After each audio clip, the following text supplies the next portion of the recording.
So in the Bible, it doesn't give us the whole story, but it gives us clues. We know that Nimrod went and built a tower at this place called Babel. What does Babel mean? Babel or Babel, it means the gate of the gods. It's a passageway between two different places. I actually believe that the Tower of Babel wasn't just a tall building. It was a piece of technology, a stargate, if you will, so that the beings from the other side could come to this side. Now, why would they need that? When Adam and Eve sinned, there was some kind of a veil between heaven and earth that came into existence. And that veil, this membrane, began to exist to protect mankind from the fire of God. But it also limited the malevolent angels from just manifesting any old time that they felt like.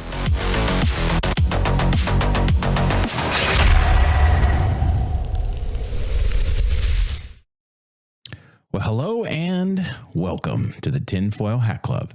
Thank you guys for joining me. I am Kyle. We are going to have a great show for you today. We are going to bring back our friend Doug Hamp to the show and speak with him. Excited to have that conversation. This is actually going to be covering his book, Corrupting the Image 2. So there are 3 books in this series. I would highly encourage you guys to check it out, but we're really going to be pulling a lot of the topics from his book, the second book in the series, Corrupting the Image 2. You guys can actually find that on our website, the TFHC.com/guests, or you click on the guests tab. You can actually get to Doug's tab over there. Just click on his name, Doug Hamp, and you can see all of his books on there. They're affiliate linked. Or if you actually are watching this and you want to scan the screen, you can actually get the book. We had it up on the intro there by scanning that QR code right there. And again, it will take you to our affiliate link and you'll be able to get the book off of Amazon. Helps out the show, helps out Doug, and everybody wins. But you guys are definitely going to want to pick up a copy of, I would suggest, all 3 books in the series. But definitely, if you guys hear some of the things you hear today, you're going to want to pick up Corrupting the Image 2. So very good stuff. Doug, thanks so much for joining me, man. Appreciate it. Oh, it's great to be here. Thanks, Kyle. Yeah, man. So yeah, we had a quick talk before we started to hit record today, but guys, I cannot tell you, the joke that I kind of made with Doug, and it's very true. It's not really a joke. It's actually true. It was funny that I said it, but we could literally spend the next year probably covering topics that Doug has broken into in this book. So if you are the least little bit interested in linguistics at all, there's a ton of other content in the book. So if you're not interested in linguistics, there's tons of other stuff that you guys will get out of the book as well. But if you are into linguistics the least little bit at all, you're going to want to check out Doug, because that is definitely his passion area. And I kind of had told him I was going to say this and embarrass him right on the show, but you know that is exactly what God made him to do. That is his passion. It is his strength. He's very, very good at it. And it's very impressive. But what that really does is he uses it as a wonderful tool to explain, because now that we sit in, 21st century Western church civilization, right?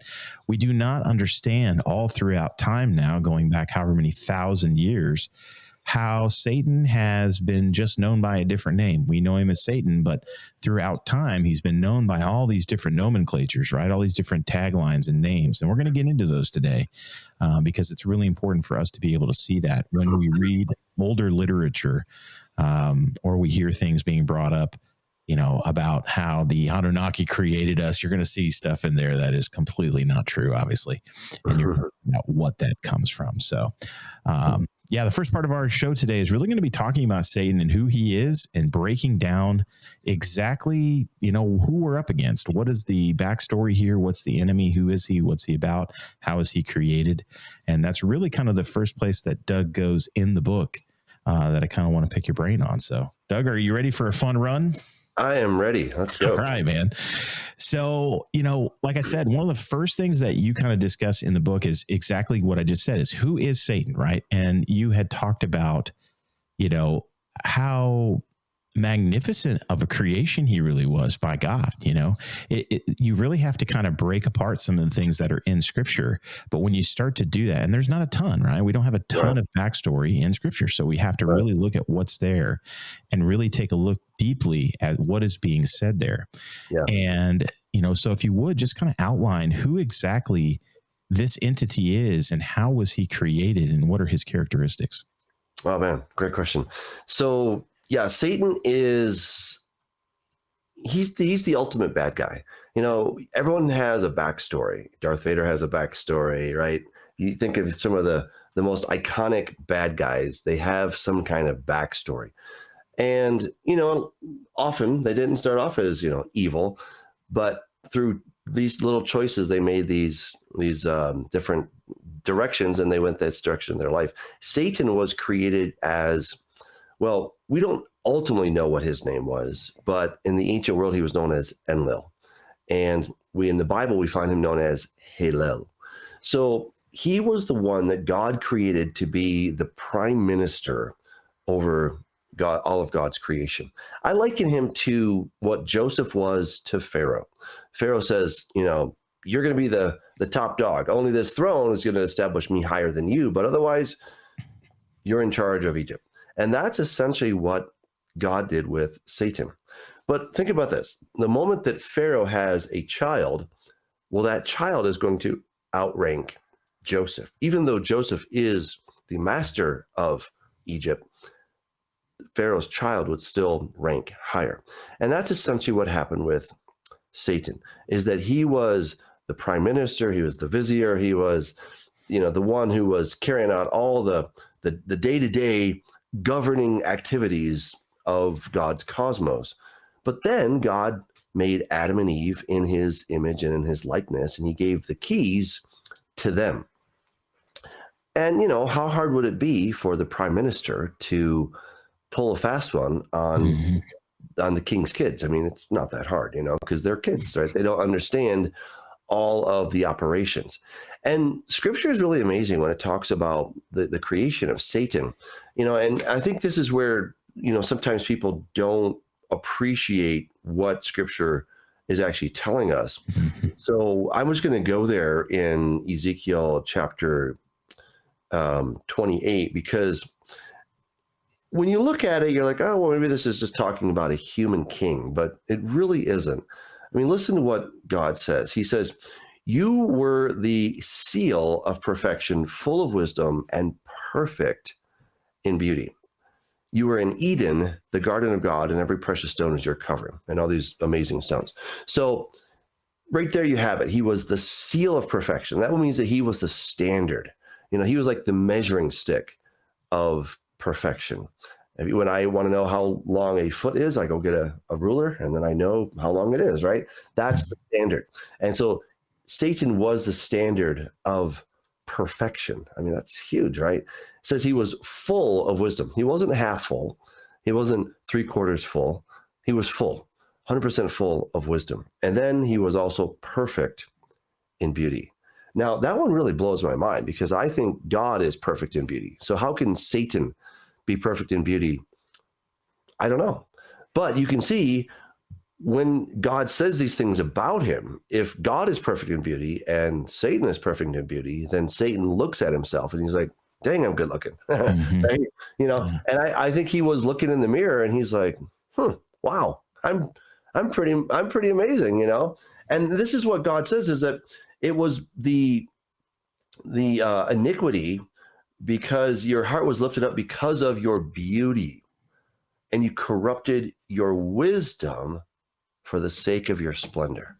So I think when Satan looked in the mirror, he's like, man, I sure look like God. And he's like, maybe I practically am almost God, And this is where he started thinking that his will, his rule was good enough, and he didn't need to submit to God in a sense. But there's also another part of it, and I bring this out in the book, which is sometimes it's pretty easy to submit to a really amazing boss. If you've ever had an amazing boss, it's great working for this person. But then their kid comes, all right? Their kid comes to work, and you're like, wait, I like working for your dad because he's really smart and he's really accomplished. But now I've got to take orders from Junior, and the only reason you get this job is because your dad put you in this job. Right. Yeah. And then you can start to feel some resentment. I think we can, not to create too much sympathy for the devil, but this is kind of the scenario that Satan found himself in. And that's the challenge. And this is really what Jesus teaches us, is that the greatest will serve the least. And this is where I think Satan, his ultimate failure was that he was not willing to be a servant to those lesser than himself. Again, it's not it's not super hard to be a servant to someone greater than yourself, but to be a servant to someone lesser than yourself, well, that hurts our pride. Yeah. And this is where he ultimately failed. And pride was his number one thing, you know? And so he was lifted up. And there's a word in Ezekiel 28 that, again, blew my mind. I mean, I was doing all these linguistic things because, you know, I grew up Baptist. I grew up hearing about Satan. He is the quintessential epitome of bad guys, you know? Yeah, me too.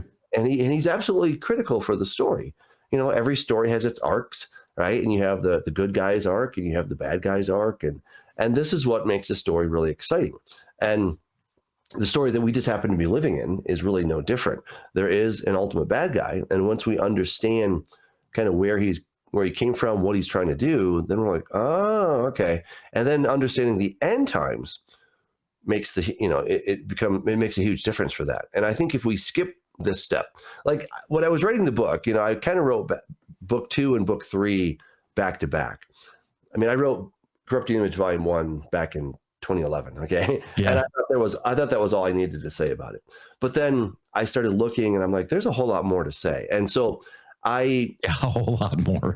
Yeah. And so I wrote book 2 and book 3 kind of together. And I almost wanted to skip book 2 because I'm like, I want to get to the good stuff, you know, the end times. But I thought, no, I have to write this book. And I enjoyed it for sure. But Corrupting the Image 2, people say, well, I just want, you know, the end times. Tell me. I'm like, yeah, but we got to have this foundation. Once you have the foundation, then you can go to those symbols in the book of Revelation and you go, oh, I see why he's called the Great Red Dragon, right? We see where that's coming from in ancient history. We can come to the woman that rides the beast. We're like, oh, okay, that's Inanna from, you know, ancient Near Eastern texts, and it all makes sense now. Yep. But so here's this word in Ezekiel 28. It says in the King James, New King James, and by the abundance of your trading, you became filled with violence within, and you sinned, and therefore I cast you as a profane thing out of the mountain of God. Now, wait a second. Was Satan trading? Like, was he like, what was he trading? Like, you know, angel phones or something? Or, you know, I mean, what in the world would Satan be trading? But this word here is rechulatcha, and it's the same word as rachal or rakil. It means a slanderer. It's related to the word regel, your foot. So it has, you know, it's coming and going. It's communication. It's walking around of some sort. And this is what blew my mind. If you take the word slanderer and you look at it in Greek, it's diavolos. And for those that know their Spanish, it's el diablo, right? So it's literally the slanderer. That is what devil means. It means slanderer. And this word here, rechulatcha, I think it's better translated, by the abundance of your slanderings, you became filled with violence and you sinned, and I cast you out of the holy mountain of God. So this really gives us insight into both God and Satan. One, God was giving Satan a long leash to say all kinds of smack, and God didn't smack him down right away. He allowed him to just keep saying these things until finally God's like, okay, now you cross the line, you know? So it tells you about God's grace, even toward Satan, but it also tells you that Satan was probably sowing the seeds of discord. And that's one of the 7 things, you know, the 67 that God hates in the book of Revelation or Proverbs chapter 6, where he talks about, you know, God really hates brethren that sow discord. And this is what I think Satan was doing is, you know, he was probably saying something. I don't know exactly what he's saying, right? But, you know, he's probably saying to the other angels, you know, should we be worshiping or serving Adam and Eve when we should only be serving God? And who knows exactly how that went down. But they bought it, you know, hook, line, and sinker. And I think Satan was saying basically the same kinds of things to the other angels that followed him as he eventually said to Adam and Eve. Did God really say?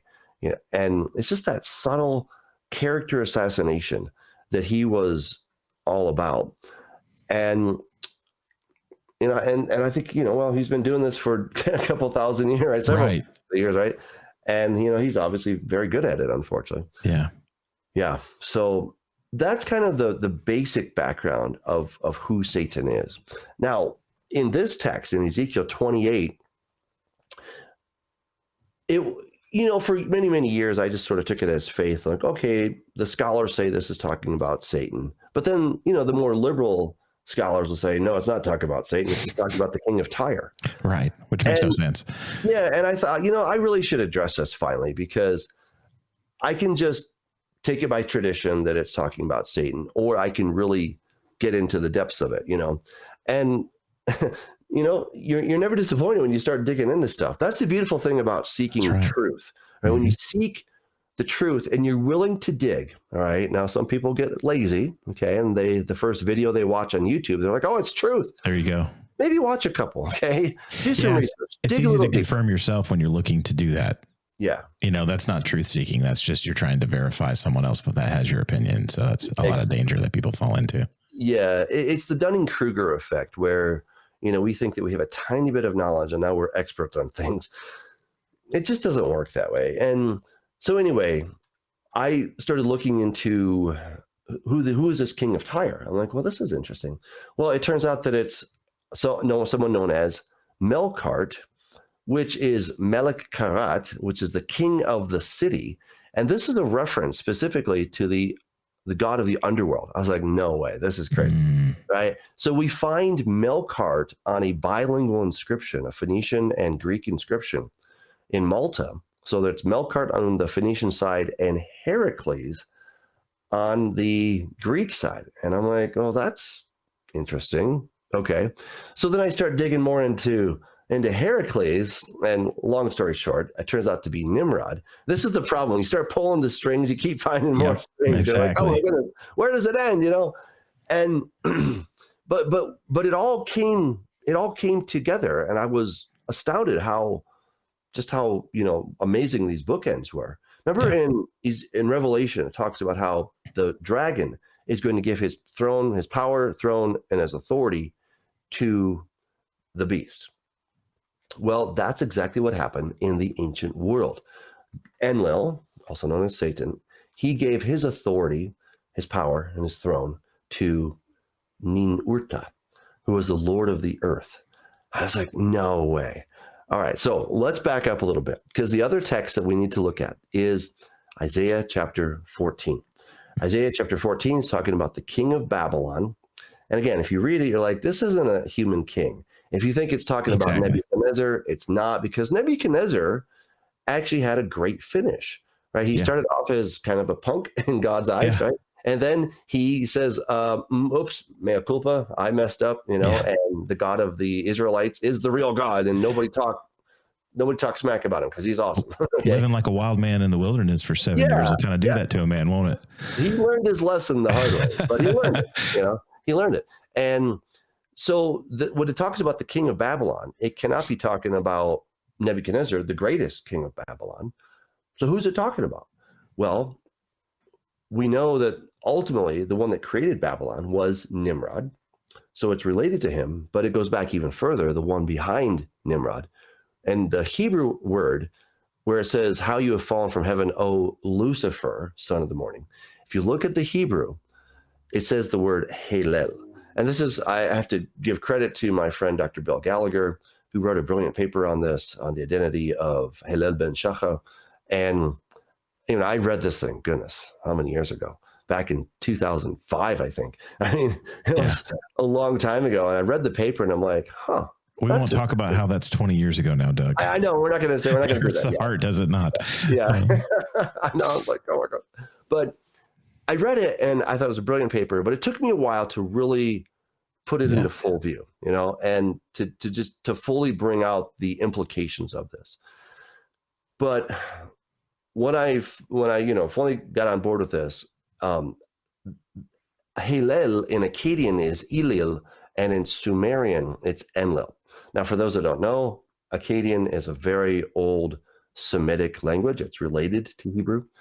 Sumerian is probably the oldest written language that we have, not related to Akkadian, but there was a close relationship between these because they were kind of neighboring languages and neighboring peoples, the Sumerians and the Akkadians. So anyway, so in Sumerian, Enlil, and here's what his name means. It means Lord Wind. I was like, oh my goodness, Paul talks about the the prince of the power of the air, Yeah. right? Enlil was also the one who separated heaven and earth. He took earth as his portion. Anu, the creator God, took heaven as his portion. Enlil was the one who was the god of the 33 stars. He was the one who held the tablet of destinies that gave him authority over the affairs of mankind. And on and on and on the list goes.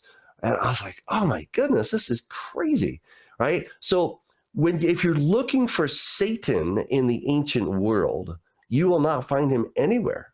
There is no mention of Satan. And that's very suspicious, right? Because if we as biblicists, we believe God's word to be true, and we're like, okay, so why don't we find evidence of Satan in the ancient world? If he's so real, why don't we find him? Well, because he doesn't go by that name, and it's not even a name, it's an epithet, it's a title. Yep. And his name, though, as best we can tell, is Hallel. That's his name. Now, Lucifer was a misunderstanding on the part of the Greek translators. They came to this word. It's a word that's used once in Scripture. It's called a hapax. And so they basically understood it as Eosphoros, the bringer of the dawn, based on the son of the dawn. And so they were just trying to make sense of it. They messed up, though. And it's Hallel, so which is Enlil. And I'll tell you, once I understood that, I was like, oh my goodness, this is everywhere. You find Enlil everywhere in the ancient world. And that's huge. Okay. Now, I'd love to share, if I could share my screen, I want to share something with you guys. So, because I'll tell you, pictures are worth 1,000 words, right? Oh, and so I want to share this right here. Let's see if I can't make that bigger. Okay. So can you see that okay? Yeah, I actually just threw it up on the screen for everybody. Sweet. Okay. So what you're looking at is this is an imprint of a cylinder seal. Right? You can see it there on the left. It's a little piece of stone that they would take and they would carve in it. Take it back. This little scenario. Okay. So, and you roll it on soft clay, and it's kind of like an ancient movie. This was like pretty cool technology back in the day.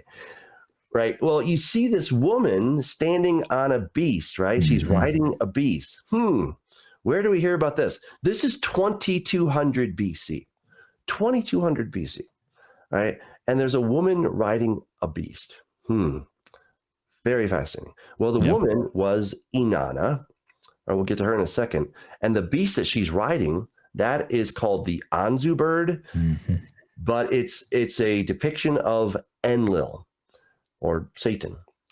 But then it was sometimes a depiction of Ninurta or Nimrod. Well, which was it? And the answer is yes. Right? Yeah, right. Yeah, we're going to get to all that. It's going to take a build up to get there, but yeah. I know, yeah. And so this beast that she's on, you can't see it super well here because it's such a small cylinder seal, but in other depictions, we can see very clearly that this is a lion-esque type creature, but it has feathers, it has wings, it has poison coming out of its mouth. The back talons, the back feet are talons, eagle's talons, right? So this is a hybridized creature. It's not just a lion. Now, this would later become, it'd take on different forms throughout history, but this is a form of Satan.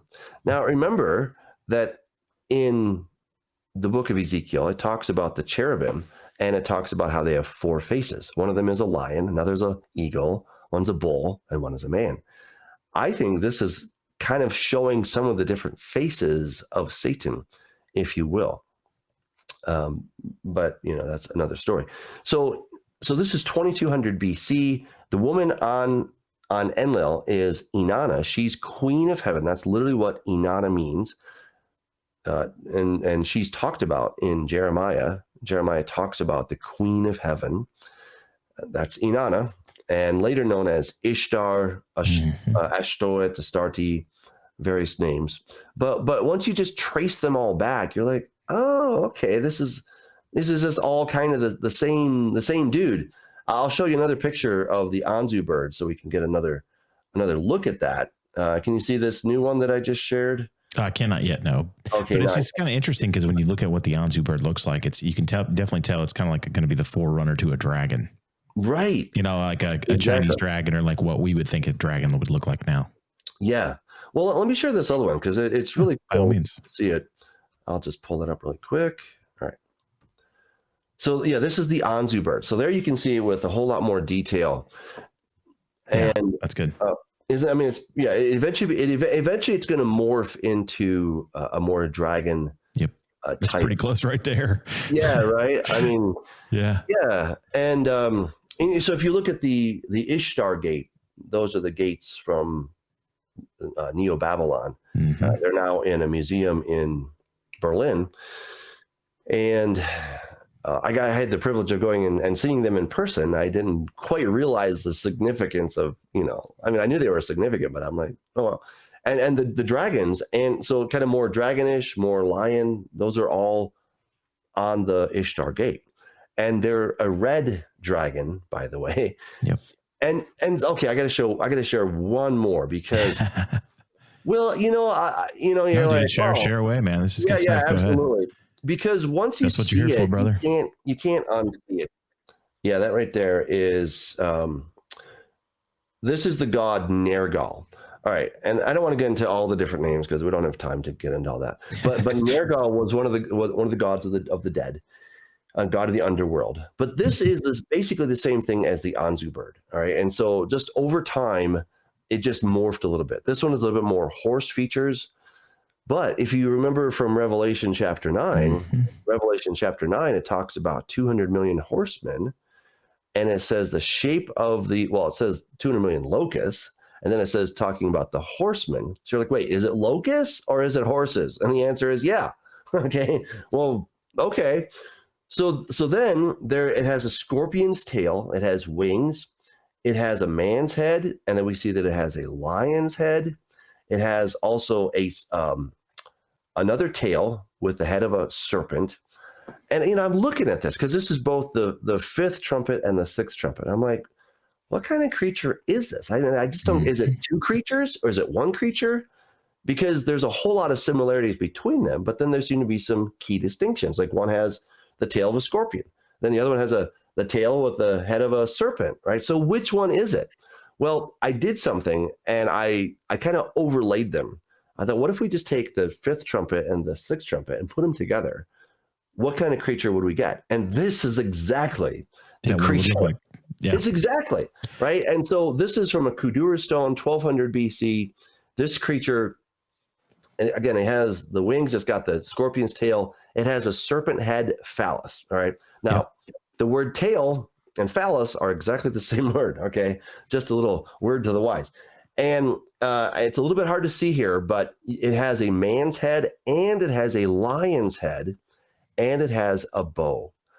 I'm like, this is crazy. It's all right there. Like that's what's so amazing about it is all of the stuff is in the ancient world. Yep. So when we start talking about the woman that rides the beast, it's in the ancient world. We talk about this creature that's coming up out of the abyss, out of the underworld. It's in the ancient world.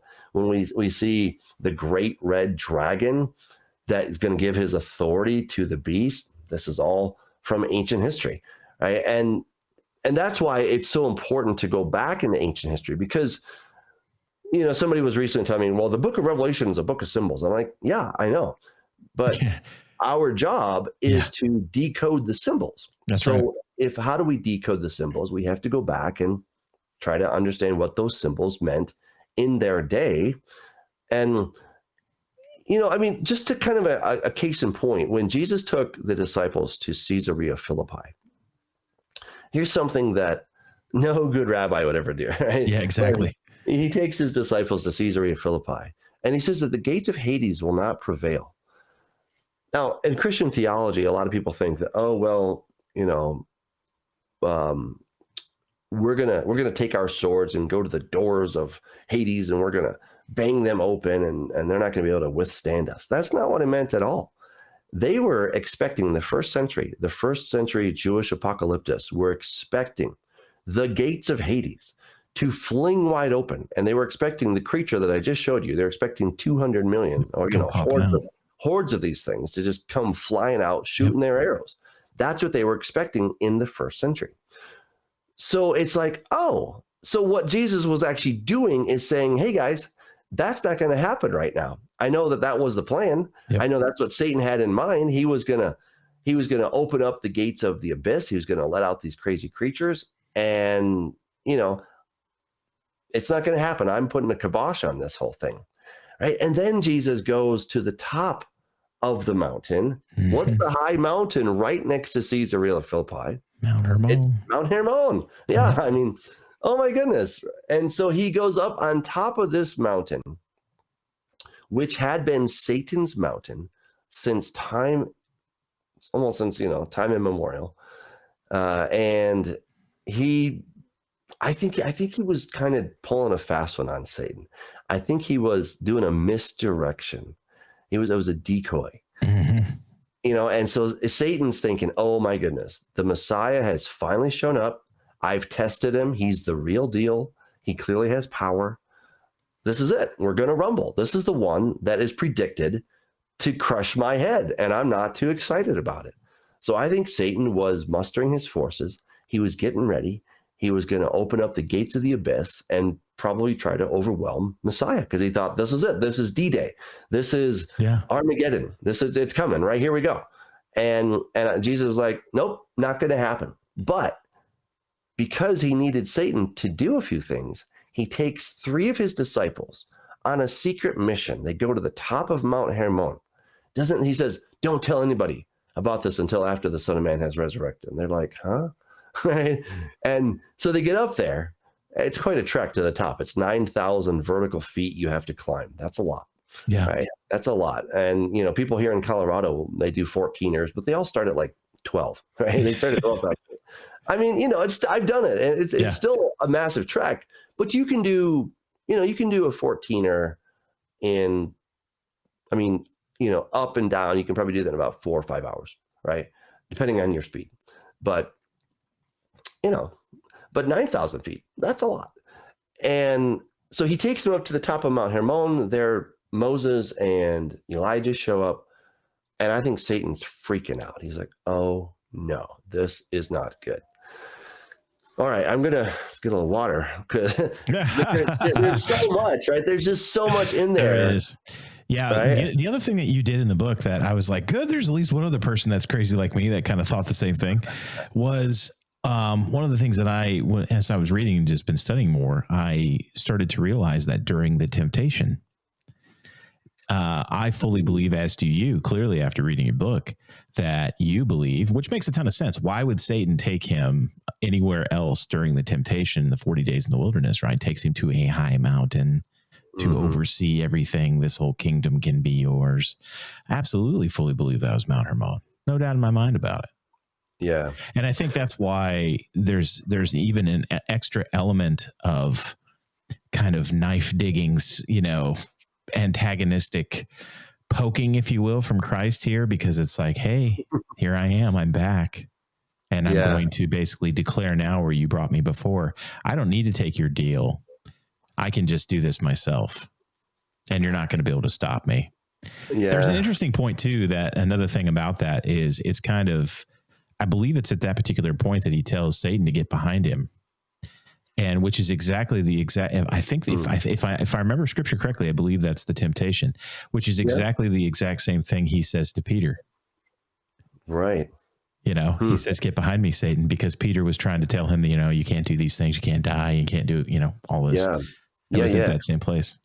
Well, yeah, it's a really important point, because certainly in the book of Luke, he says, he takes Jesus up on top of the mountain. He says, look, all these kingdoms have been delivered to me, and I can give them to whoever I want. So just bow down. Yeah. I think Satan, Satan is no idiot. He is a smart dude. Yeah, that's one of the things that I wanted to circle back to, because that's something that we don't typically think about. We get enamored with the beauty and the splendor of who he is, but it's the intelligence. Right, that we totally don't give him credit for. I won't give him credit for anything, but we need to know who we're up against. And the fact of the matter is this entity is the most brilliant entity that you're ever going to come into contact with, right? I'm like, he's it. Yeah. Well, and this is something that I share with my congregation a lot. I'm like, guys, it's not about how good our theology is, because the guy that has the best theology is not me. It's anybody from some fancy university, doesn't have 3 PhDs. It's Satan. Yeah, right. Satan has perfect theology. Yeah. Perfect theology. How do I know that? Because he understands who God is the best, but he just doesn't like God. That's exactly. the deal. He wants to defeat right? him. Yeah. So Yeah. So he's no idiot. He's a smart guy. And this is where I think we got to cue the Mission Impossible music, right? I mean, dun, wish dun, I had dun, that on the dun, board dun, here, dun, Doug. I could cue it up for you. oh, wouldn't it be fun? I mean, because this is where Jesus went on a secret mission. He had to defeat death. All right, so let's go back all the way back to the beginning, right? So again, God makes planet Earth. We makes the cosmos. He, of course, puts Satan in charge of this cosmos. He's the guy, the general manager. Okay, he's running the operations, but he gives the company to his son. He gives the kingdom to his son, Adam. Yep. And Satan's not happy just being general manager. He's like, I want the whole thing, Yeah, right. And so he quickly finds a way to take those keys that God gave the keys of dominion to Adam and Eve. And Satan's like, hey, can I have those keys? And Adam's like, sure, here you go. Right. And when he did that, he fell into the state of death and decay. And so he could never overcome that. And so Satan became the god of death, the king of death. He's the king of the underworld of death, right? And Hebrews tells us that Jesus had to become like us so that he could defeat the one who had the power over death that we were subject to all our lives and we were afraid of. So Jesus had to do that. But how do you get Satan to agree? And this is what people don't think. They're like, well, God's a lot stronger than Satan, right? Like, yes. So why couldn't he just snap his fingers and undo this thing? Because it was a legal issue. And for it to be done justly, it has to be done legally. Mm-hmm. I believe Satan is the biggest legalist you can possibly imagine. He's standing on the word of God better than any Baptist could ever do. He's probably singing the song, standing on the word, standing, he's standing on the word of God because if God said it, that's enough for me. I don't need anything more. And so when God says to Adam, the day that you eat of this thing, you will certainly die. Well, he was counting on that. And how do you undo death? I mean, there's conceivably no possible way that this could happen. But then shortly thereafter, God makes this prophecy, you're going to crush his heel and you're going to strike his heel and he's going to crush your head. So this has kind of been over Satan's head since the beginning. He's not happy about it.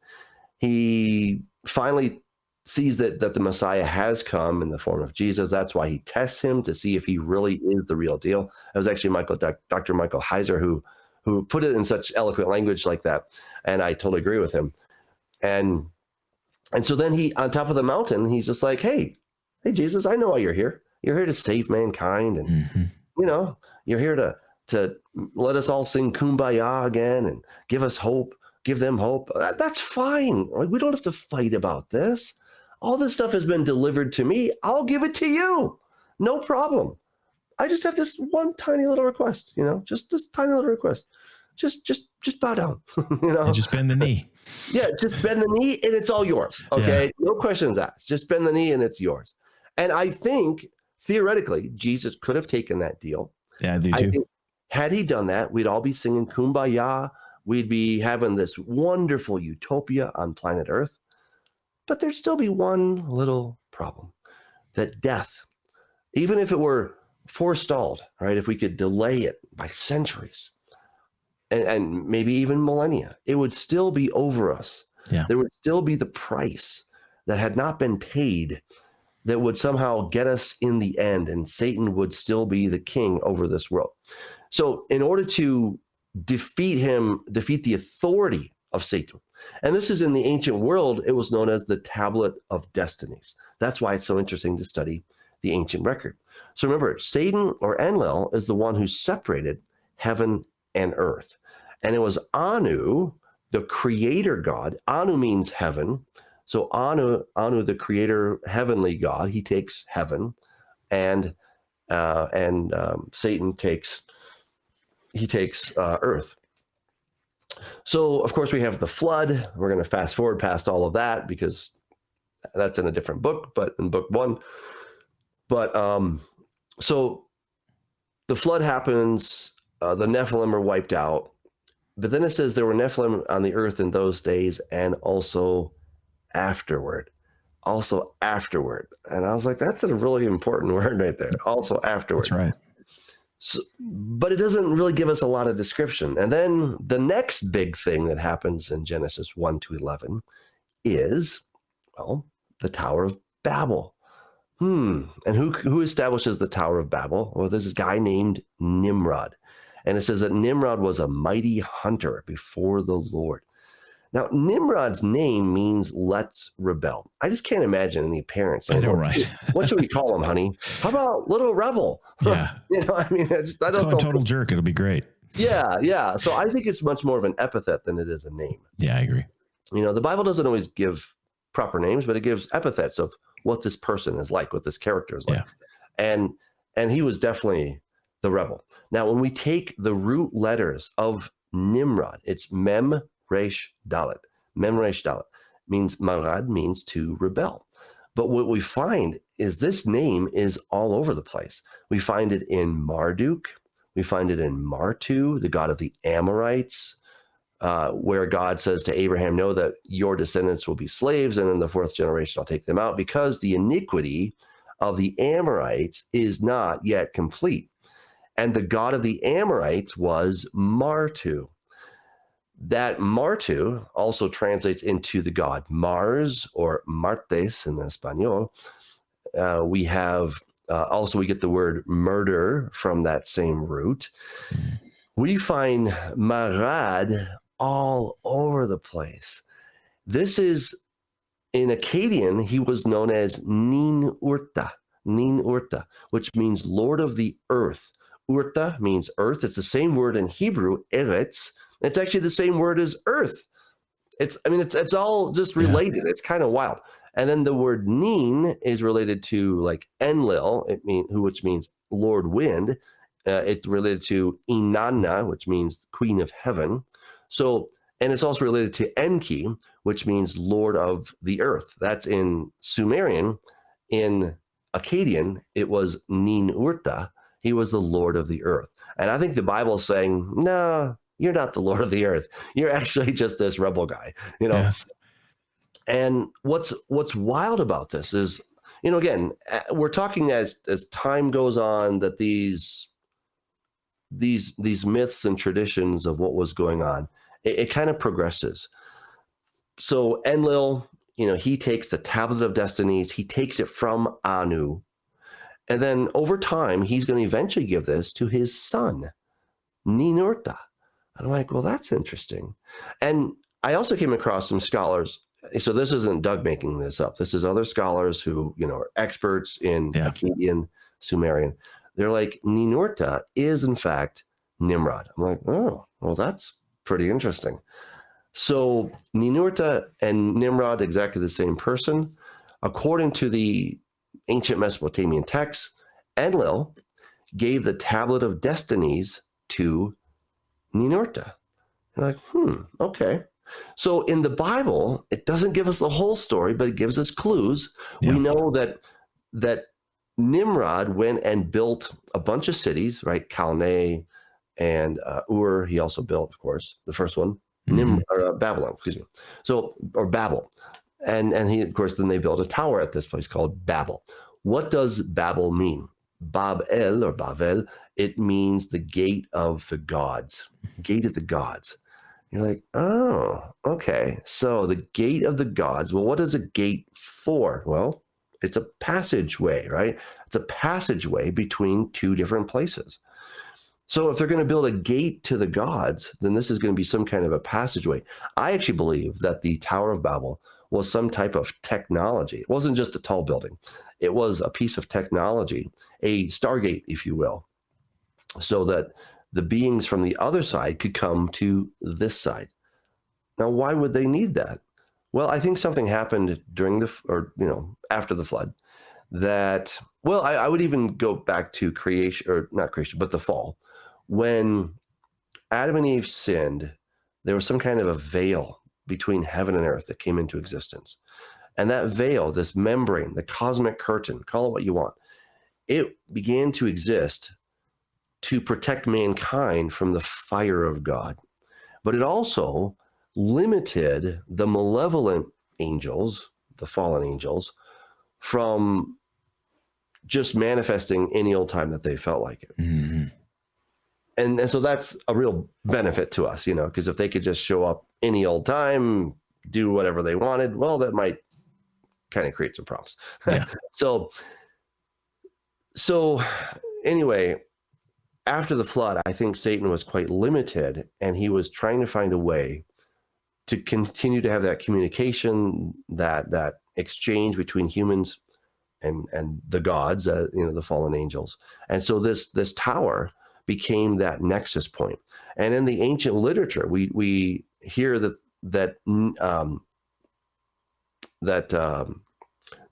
these step pyramids, right, were called the bridge between heaven and earth. They were called the connection between heaven and earth. There was also an epithet that Enlil used of himself, that he was the connection point.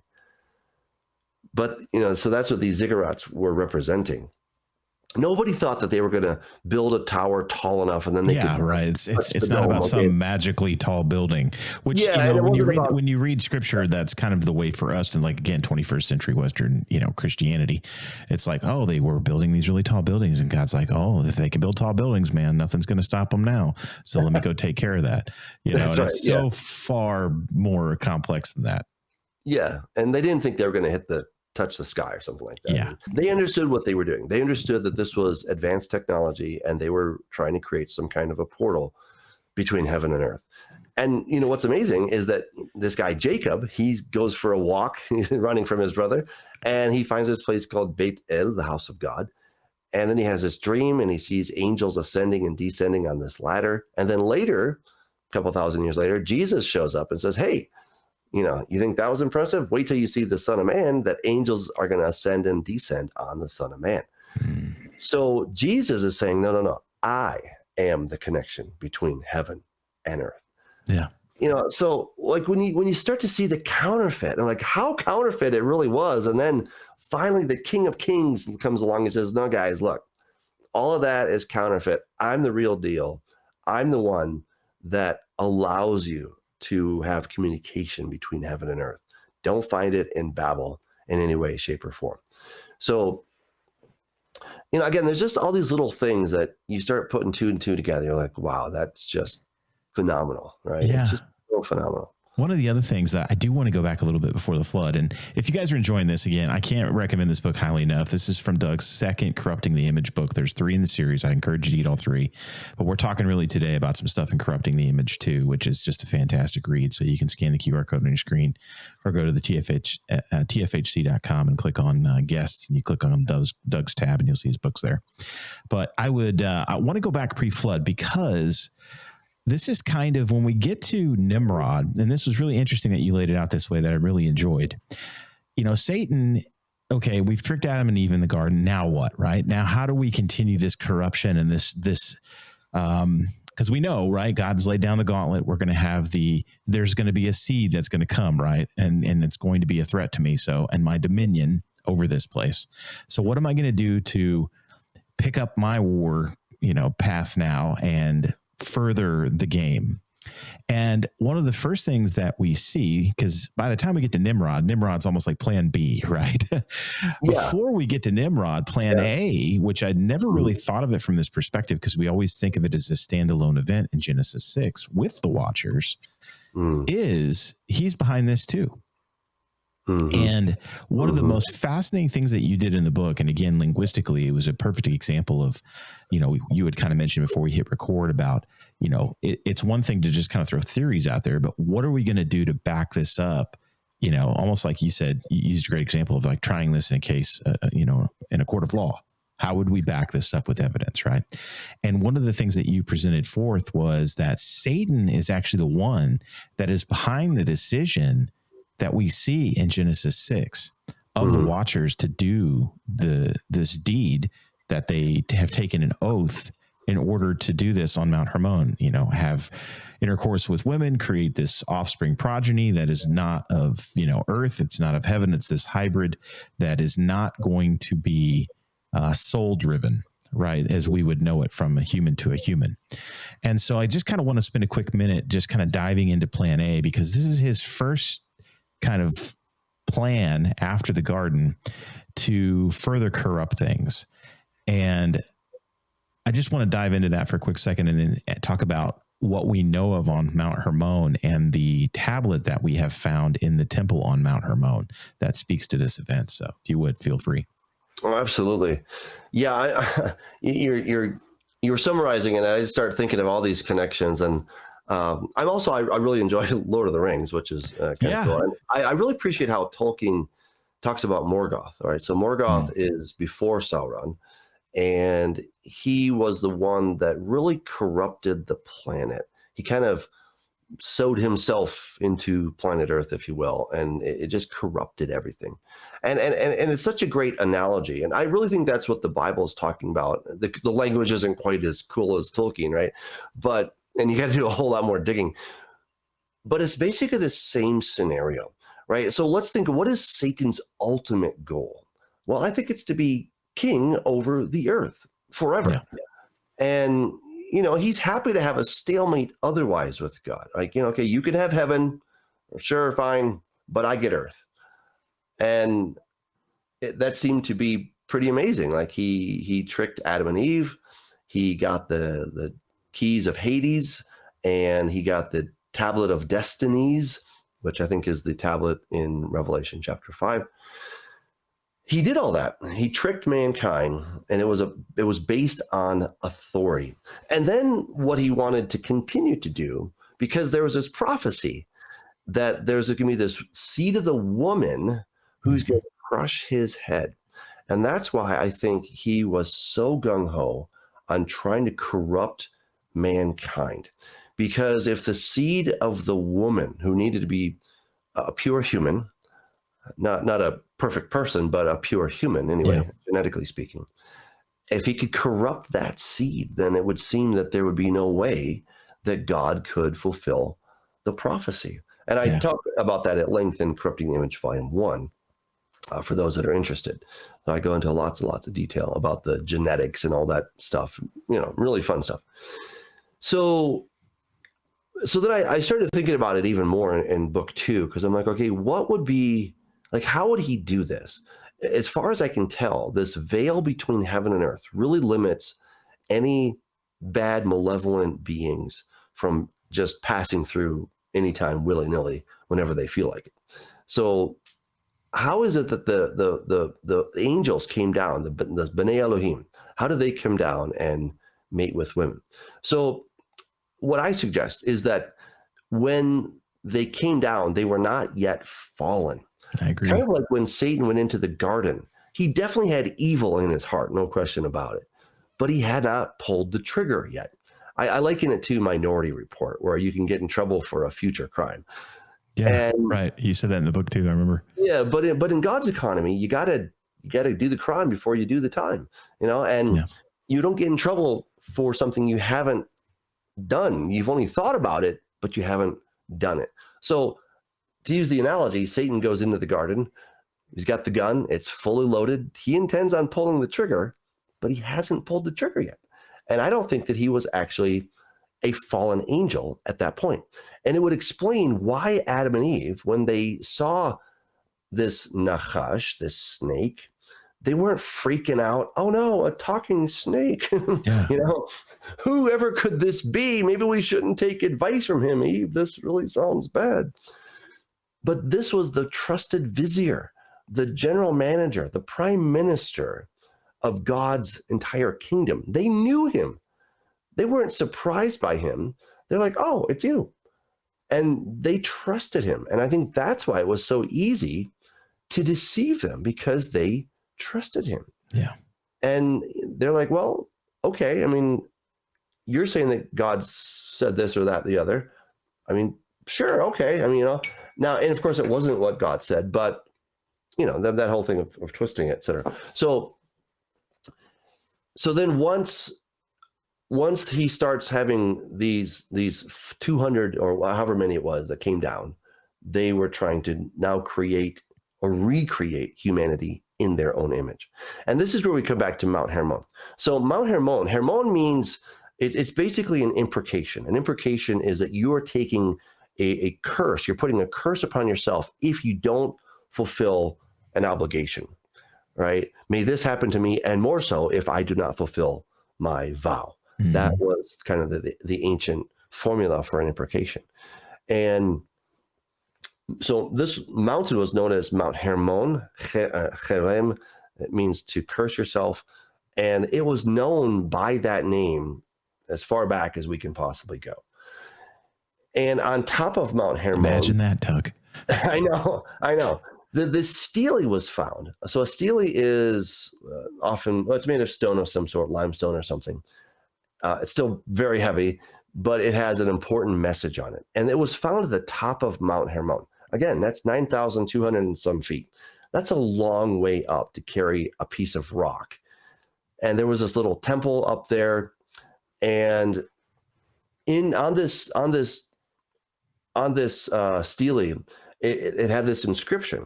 Yeah, I'm going to pull this up while you're talking, Doug, just so everybody can see. Yeah, go for it. I kept hearing about this inscription. George Nicholsberg of Harvard is one who talked about it. Great scholar. He was talking about this.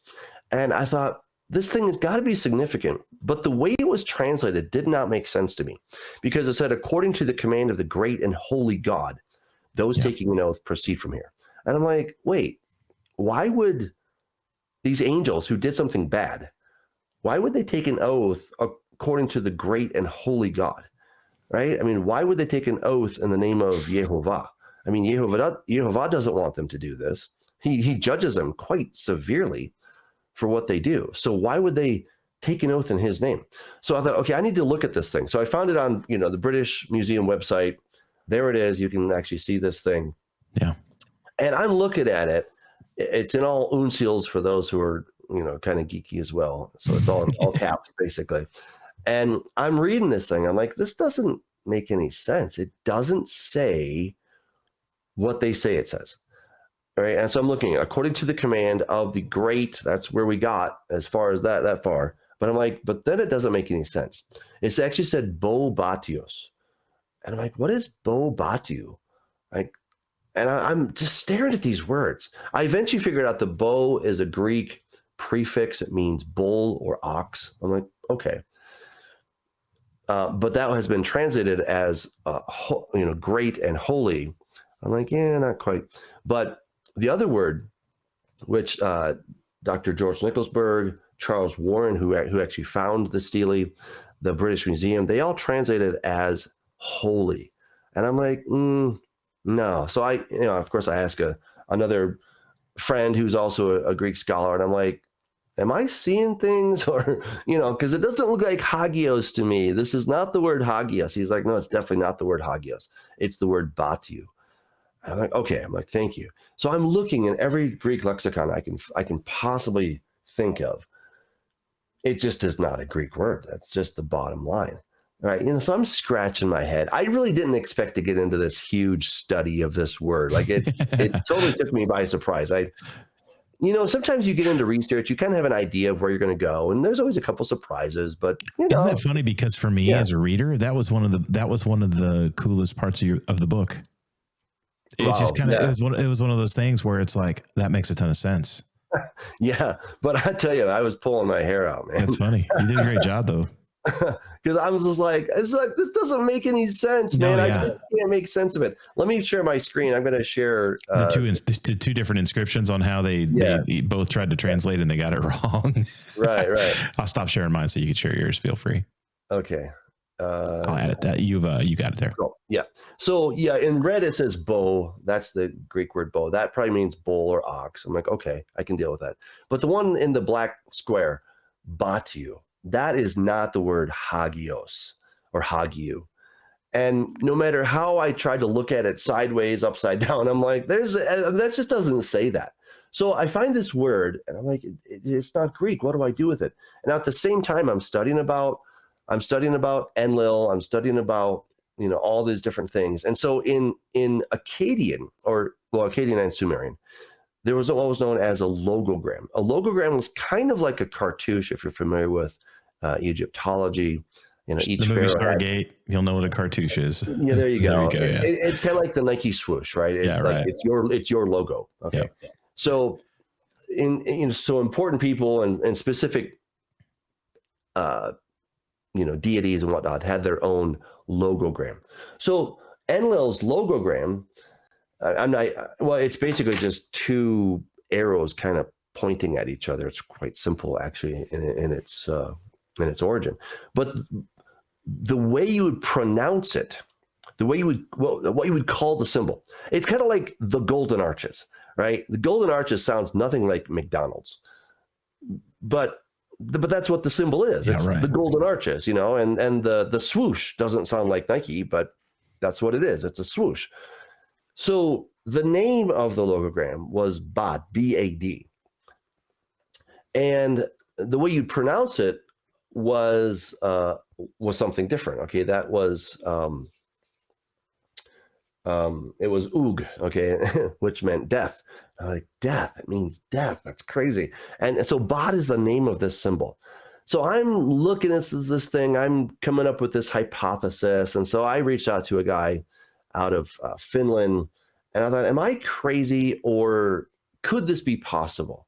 And so he says to me, he's like, no, actually, you're on track, because there was a profession known as a haruspex, which was a liver seer. Yeah, that was a thing back then. What in the world?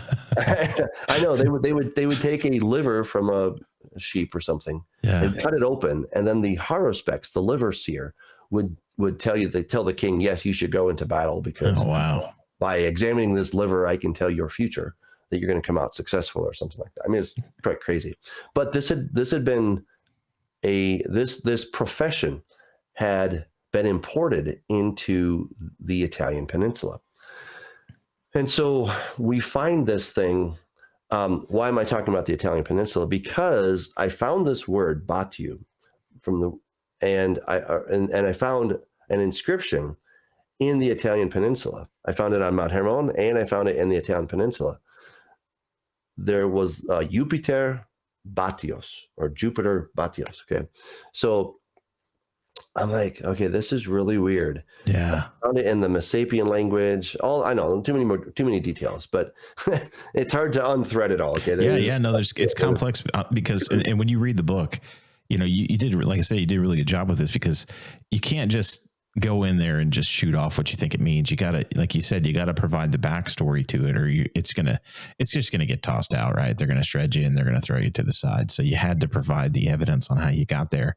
But the other thing too is it continues the thread of the book, because one of the things that's important about the book is you need to understand, you do a good job of setting this up in the beginning, and it carries through the whole book. The thread is understanding these other languages and how it all connects together, just by different names. Right. The story is exactly the same. Yeah. It's just the language differences. And this is a perfect example of that. So sorry, I didn't mean to interrupt you. No, thank you for summarizing it, because you said it really well.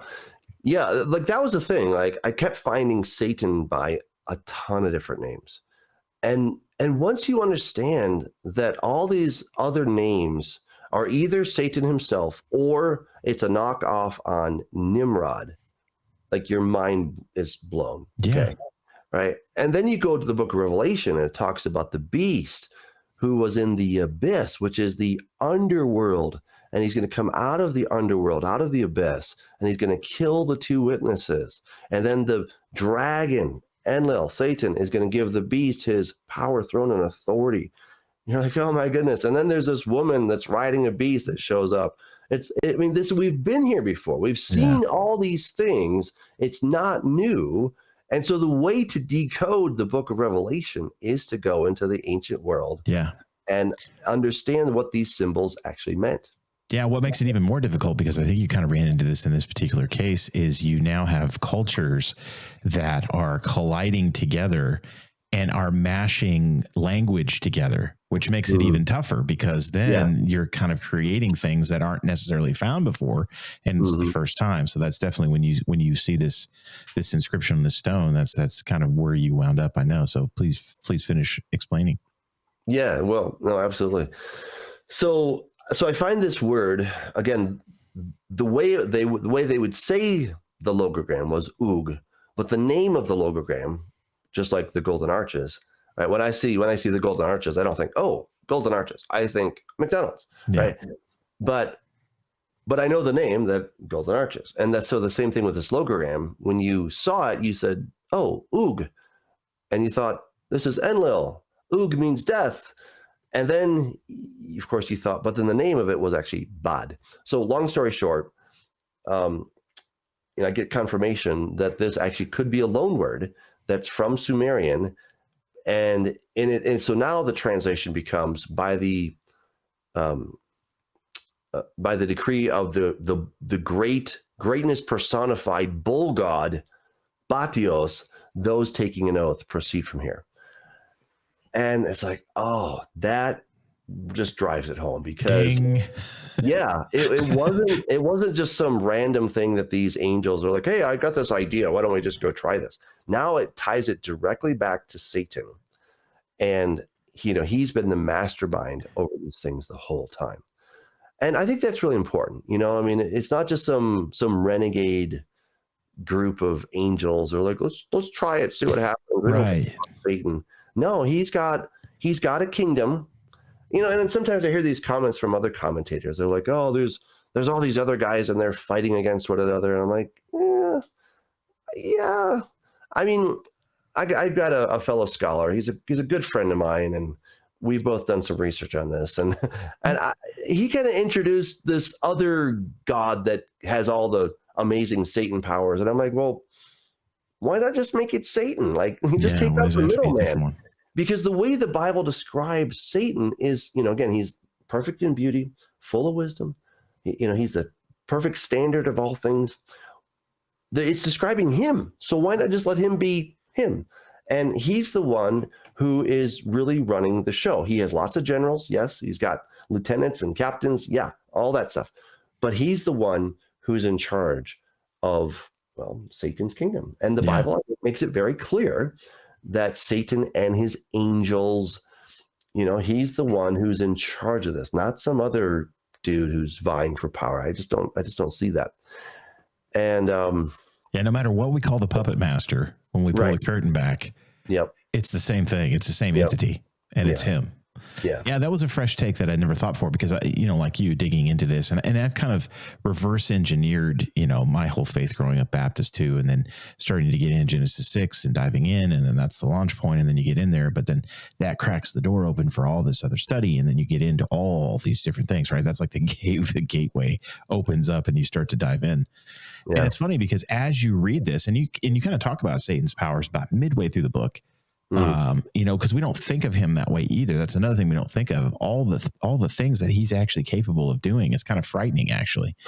So you see him torturing people, and all these telekinetic powers, and it's true. We think of that, and it's just kind of ridiculous, but it's actually true when you think about it. And there are clear-cut examples that you provide in the book for each one of those.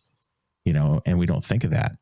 But ultimately, he's the one that's behind this event, and that made a ton of sense to me, and it always kind of had to be the case. I'm like, I just don't see how these angels just kind of decided on their own, because that's kind of what you get. You see the lustful portion of it, and you think, okay, that's what snookered him and pulled him in. And I think that was a factor, no doubt, but I think Satan was definitely there, going, hey, she looks pretty good, doesn't she? Imagine what you could have. And it makes a ton of sense. Yeah. And I just don't think it was that they wanted to have families, and no, it just doesn't make sense. I think their real agenda hasn't changed, and that is to secure their power. Whether they enjoy the pleasures of the flesh, I don't know.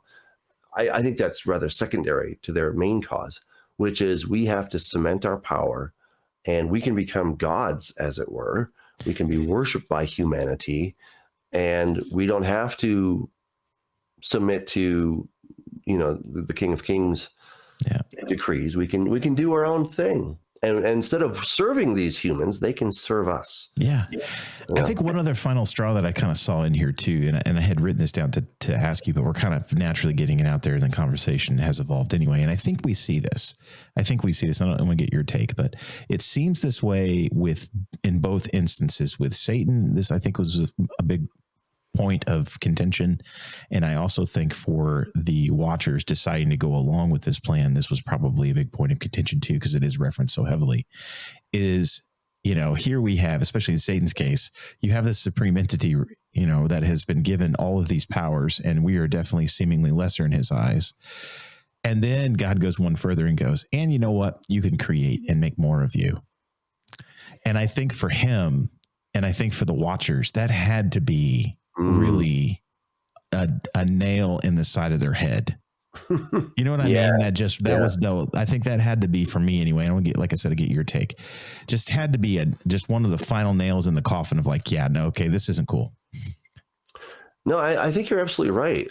When you kind of put it in those, we call it procreation, right? That they get to participate in creation. And as far as we can tell, I'm not 100% certain, but it doesn't seem that the angels had any role in creation other than observing it, clapping for God, and like, you're awesome. Yeah. And then they got assigned to portions of creation, like they were over, certain dominion, over this part of the earth and that part of the earth. And so they got to facilitate some of that stuff, but as far as actually creating something, and it is quite something.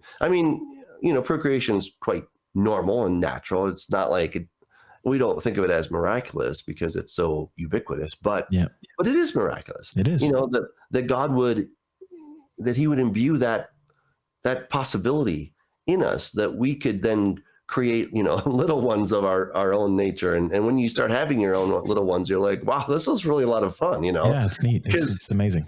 It's weird to see it creates a bond that you cannot explain to someone who has not had a child. When you're in the emergency room and this is happening the first time, that's why you're just overcome with, like, for me, it's just this wave of emotion that you cannot explain to someone who has not had it happen. Yeah, absolutely. Because it's your face looking back at you. And that's honestly, that's a great segue into something else I had written down about later, which kind of ties into what we're talking about with this hybridization program, and corrupting all of this, right? Because that's what he wants to do. He wants to corrupt all this, and you laid it out perfectly earlier. But you had talked about kind of, I guess it was about a third of the way into the book from what I had written down, but the concepts of where a soul actually comes from. And it's perfect for what we're talking about right now. So please, dive into what you had kind of discussed there. Yeah. So there's a couple of different theories. One is the creation model, that God creates ex nihilo. He creates a new soul every time, like the mother and father, they come together and they create the body, and then God puts a new soul in it. That's one theory. The other, that I subscribe to, is called the Traducian theory, which is that there's a transmission. I kind of liken it to sourdough bread. That you did that in the book too. That was good. You have to have kind of a little pinch from the starter, and then you put that in the new dough. So I would argue that we get our soul not from God directly, but we get it indirectly via our parents. And, so just a little bit of their soul is broken into the mold, and then it's all mixed up, and out I come, so I get a little bit of my mother's soul, a little bit of my dad's soul, and poof, here I am. Now, what is a soul? I don't know exactly, but it's that immaterial part of you that makes you, right? And beyond that, I can't really say exactly what that is, but the origin of that is ultimately from Adam, which is ultimately from God. So we all share in that little bit of soul. And I talk about this in Corrupt Image Volume 1, I talk about the genetics of the incarnation. This is something that blew my mind. So why did Jesus have to be born of a virgin? What's the big deal after all, right? Yeah. Now we know all the theology. This had to This had to happen. So important, right? Like, okay, but why? Tell me why. Yeah, right, exactly. I know what it says. I believe it, but why? Why did God have to do it this way? And what it came down to was that every man on planet Earth has an identical copy of Adam's Y chromosome. And that's not, those are not my words. You can look it up. It's Bradman and Thomas. They talk about this in Y, the evolution of the Y chromosome, the human Y chromosome. And they say this, right? So that every human that's ever lived has an identical copy of Adam's Y chromosome. And then they go on to say that something happened in the life of the original man that had the Y chromosome. And I'm like, wait, okay. So and they say there's a record of an event. Wait for it. Here it comes. A record of an event? What could the event be? You know? What I wonder, Doug. Yeah, I don't know. I mean, what could this record? And of course, what they're saying is that this Y chromosome is kind of messed up. It's losing data. I'm like, so something happened to it. Yeah. Some big event corrupted it somehow. Corrupted the image right there. What could it be that corrupted this Y chromosome? I don't know, right? That's right. So who was the one person who did not have Adam's Y chromosome? Jesus, right? It makes a ton of sense. Right. Again, just mind blown right at this point. Like, yeah. And that's the perfect 50-50 division, right? Because we accept the fact that he was both God and human. Mm-hmm. And that makes so much more sense. Yeah. Because when you look at, and the Bible goes to great lengths to preserve lineage for a reason. And when you go dig into Christ's lineage, right, his backstory of who he comes from, it is not pretty. We have rape, incest, murder. I mean, we have everything you can imagine that is in the back of the DNA, right, through all the ancestry there. And that's not by happenstance. Right. And then we have the perfect that's provided from God on the other side. And it makes a ton of sense. And I can tell you that just personally, my wife had two boys, and their father passed away when they were very young. And there are things that those boys will do that there's no way that they, ever saw their father do that are identical to how he would do things. That goes beyond like genetics, right? It's something deeper than that. It's called epigenetics, actually. It's epigenetics. Yeah. So, our genes they're accountable for our hair color, our eyes, how high we are, how tall we are, et cetera. Right. So those very physical characteristics are from our genes. But epigenetics are the habits, the customs, the good, the bad, things that we've learned as people. And then, so let's say, so two musicians get married and then they have a child. Their child is more likely, not absolutely, but more likely going to be a musician because of epigenetics, because of traits that have been acquired over the lifetime of the parents, because they studied music and they really became good at music. That actually gets embedded on top of our genes, and then that can be passed on genetically or epigenetically. It really is. And I think when God talks about that he's going to judge to the third and fourth generation, I think what he's talking about is he's going to limit the amount of damage that can be done to the third and fourth generation because it's passed on epigenetically. When people talk about there's a curse on my family tree, and I'm like, I don't know that so much that God has cursed you, but it's just that because, great grandfather was an alcoholic. Well, then, your grandfather was likely to be an alcoholic, and he was, and then your grandfather, and then your dad, and then, but with each subsequent generation, it becomes less and less epigenetic of what's passed on epigenetically.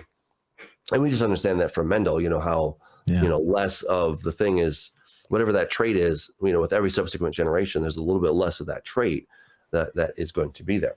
So this really helped me because I wrestled with the whole concept of original sin, and if you listen to the Catholic Church and the Baptists, by the way, you would think that original sin was some moral stain that I inherited just by virtue of being born. Yeah. And I'm going to be condemned to hell because, well, I inherited this morally bankrupt, sinful nature from people, and I'm just doomed.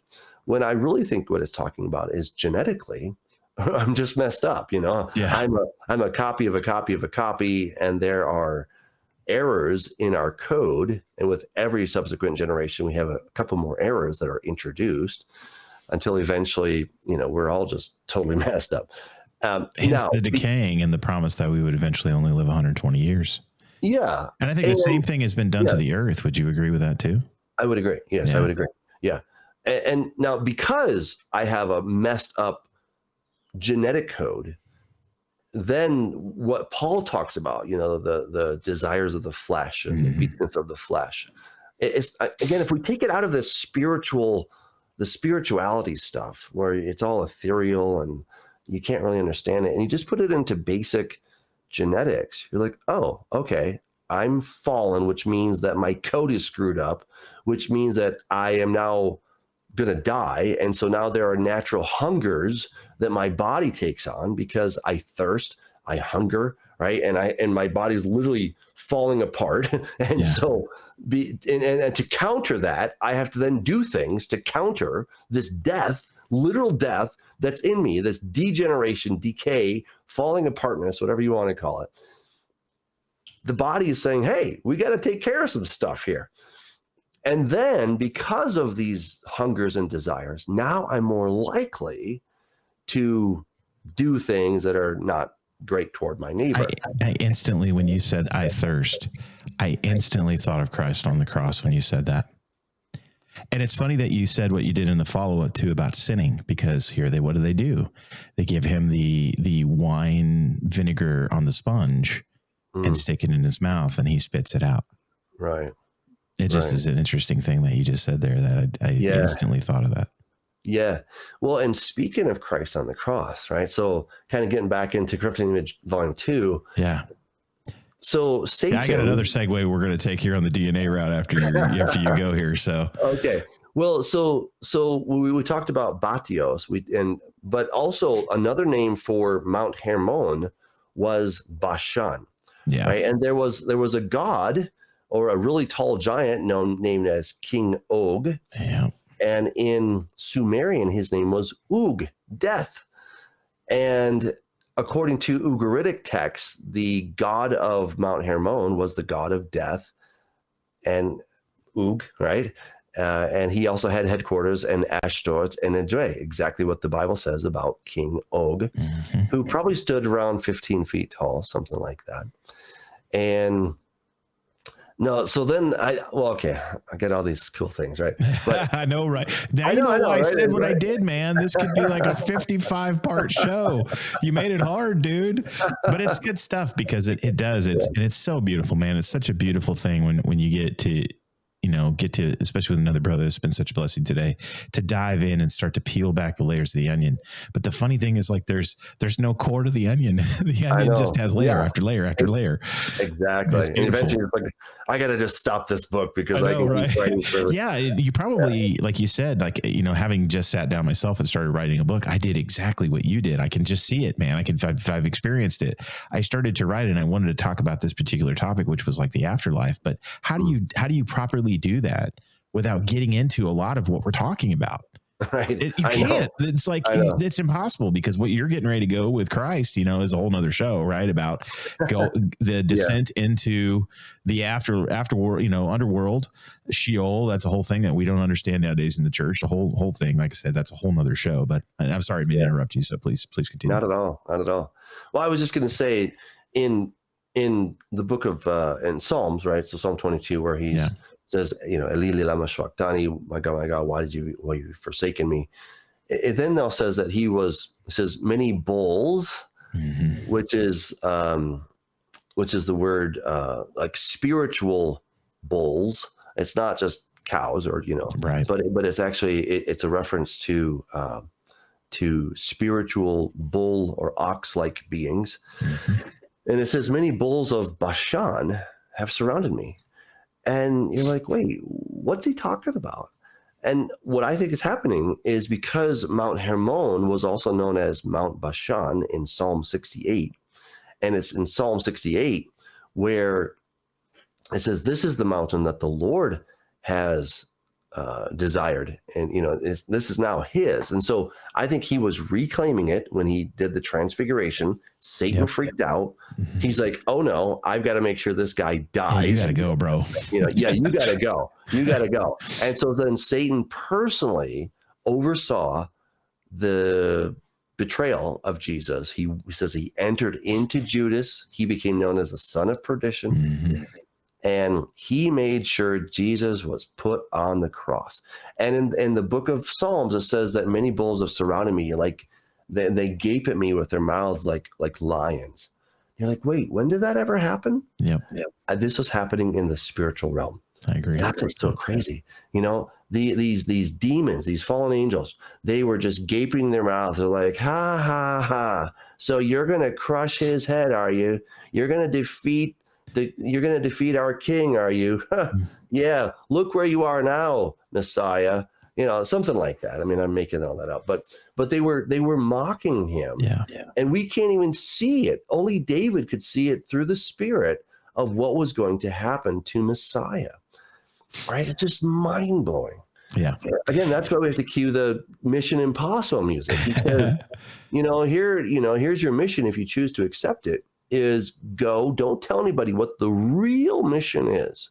Don't explain everything, but you've got to go in such a way that you've got to get yourself up on a cross and die, because once you do that, then you can go down into Hades and you can take those keys of Hades and death, and then you can be the master of death, and you can release all those that have been subjected by death because of Satan, because of Enlil, and because of the tablet of destinies.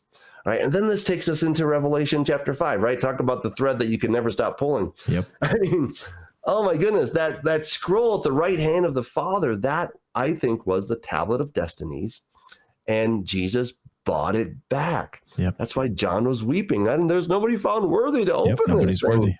He's like, don't worry, the Lion of the tribe of Judah has done. He looks over, sees a lamb as though it's been slain. And everyone's just like, thank you. You died and you redeemed us. Yep. I mean, it's so cool.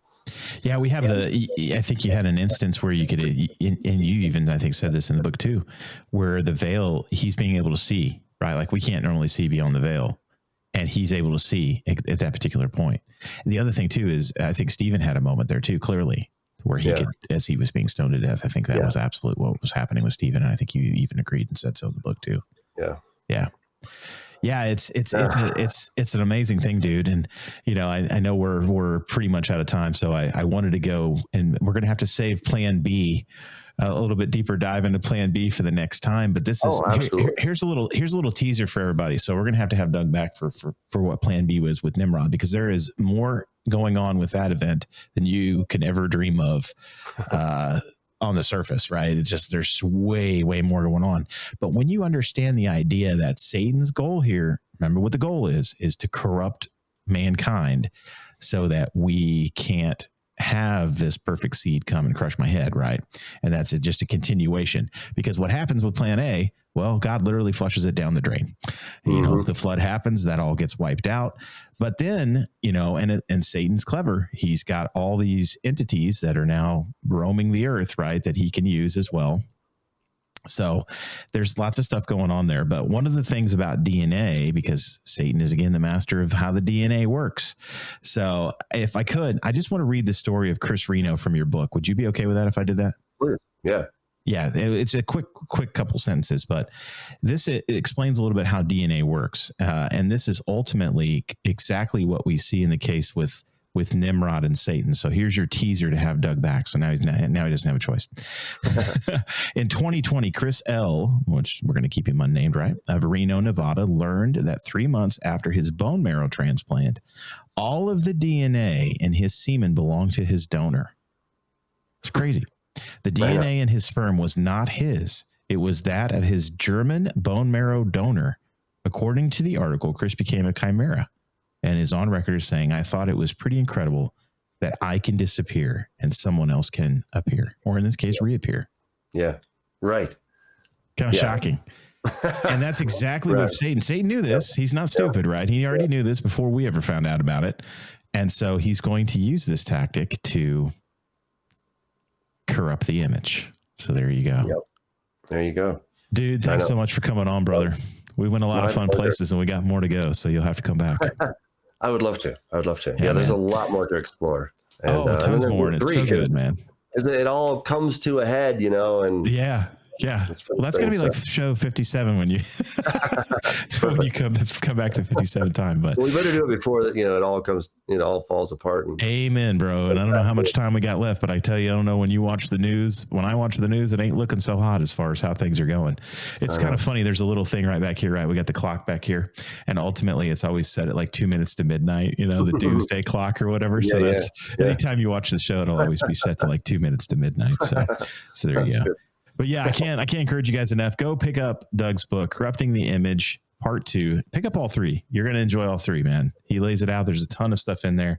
You guys are not going to be disappointed. If you want to help Doug out and you want to help out the show, scan that QR code right there. That's our affiliate link. It takes you to Amazon. We get a small percentage of that out of Amazon's side. It does not affect Doug at all. He's still going to get all of his side. We wouldn't do that to him otherwise.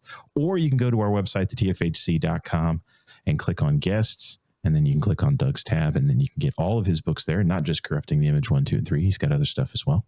But that would be great if you would support both Doug and the show. We would really appreciate it. The other thing, too, is if you are watching this on Rumble, you're watching this on YouTube, do give us a like and a subscribe. That does help us out tremendously and helps get this information in front of more people. And please leave us a comment, because that does that as well. The more we push the algorithm, the more people get to see it. So we really appreciate that. Doug, thanks, dude. Thank you. All right, we'll go ahead and shut down the show now, but Doug, stick around for just a quick second after I kind of wind everything down here. I'll do our outro trailer, and I'll just do a proper goodbye with you, and then just pray with you and get you going on with your night. Thanks again, dude. Thank you. All right, y'all, with that, I bid you adieu. Until next time, on the foil. Take care. Atomic.